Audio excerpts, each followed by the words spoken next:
The Union Cabinet has increased fertilizer subsidies ahead of the Kharif season to shield farmers from rising global fertilizer prices due to the US-Israeli war with Iran.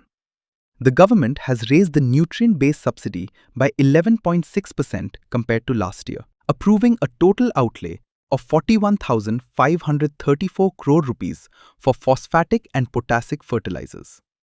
Briefing the media, Information and Broadcasting Minister Ashwini Vaishnav said, subsidy rates have been increased across key nutrients. Nitrogen has been raised to 47 rupees and 32 paise per kilogram, phosphate to 52 rupees and 76 paise per kilogram, and sulfur to 3 rupees and 16 paise per kilogram, while potash subsidy remains unchanged.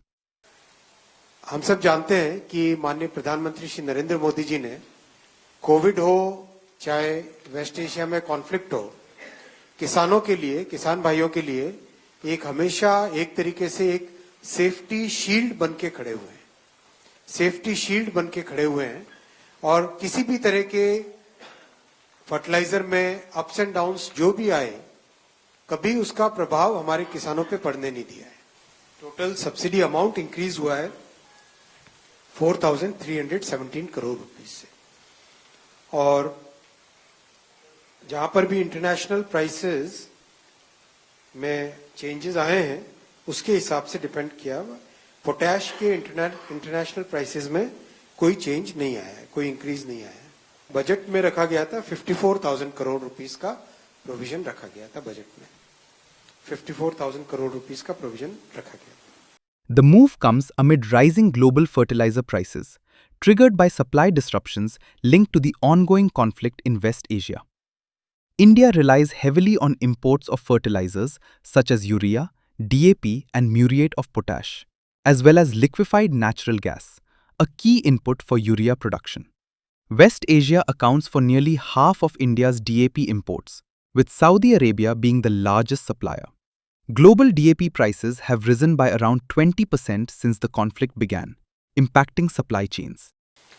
अगर macro level पे देखें fertiliser की availability, last year, जो कि normal year हम मान सकते हैं, लास्ट ईयर आज के दिन 154 लाख मेट्रिक टन्स था एलएमटी, 154।